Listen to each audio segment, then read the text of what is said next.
Political action committees, or PACs, are major players in American elections, shaping campaigns and outcomes. One PAC making headlines is Leaders We Deserve, founded by Parkland survivor and activist David Hogg. Its mission: elect young, progressive Democrats and challenge the party's status quo. The group promised to raise and spend $20 million to back new voices in safely blue districts, aiming to disrupt the establishment.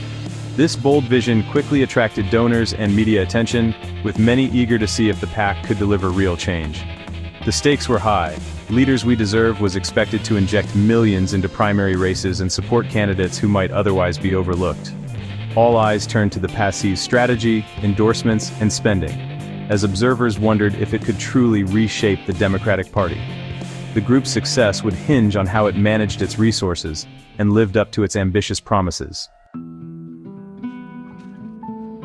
Federal filings from 2025 reveal how Leaders We Deserve spent its money and raised eyebrows.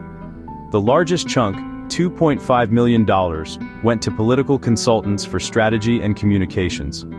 Over $1 million was spent on digital ads, and nearly another $1 million on building donor lists, key for future fundraising.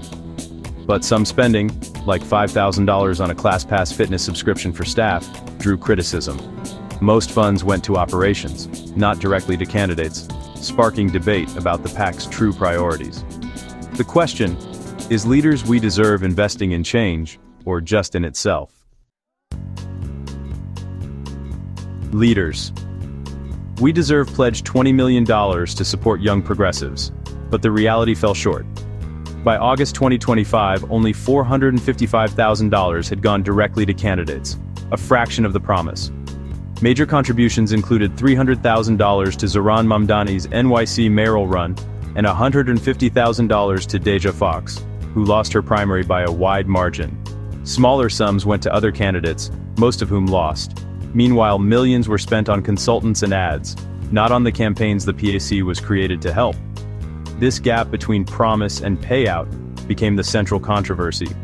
Supporters and critics alike questioned whether the PAC was truly focused on electing new leaders, or just building its own brand. Leaders We Deserve's leadership defended their spending, calling it a necessary investment in long-term impact. Co-founder Kevin Latta argued that building infrastructure and donor lists would pay off in future cycles. The PAC insisted more endorsements and direct support were coming, and that early spending was about laying a foundation. Critics, however, weren't convinced. New York State Senator James Skoufis mocked the spending ratios, suggesting the PAC would need billions to meet its pledge at the current pace. The main concerned donors expected their money to help candidates now, not just build an organization. The PAC now faces pressure to prove its strategy will deliver on its promises. The situation grew more complex when David Hogg became a vice chair of the Democratic National Committee. This dual role, party leader and PAC founder, sparked conflict of interest concerns, especially as the PAC targeted incumbent Democrats. The DNC responded by reviewing Hogg's leadership position, highlighting tensions between the party establishment and progressives. Now, Leaders We Deserve must show that its investments will translate into real support for candidates. To regain trust, the PAC needs to ramp up direct contributions and deliver electoral wins for young progressives. The next few months are critical.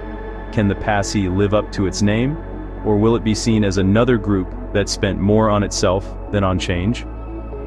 The outcome will shape not just the PAC's future, but the direction of the progressive movement. All eyes are on Leaders We Deserve as it faces its biggest test yet.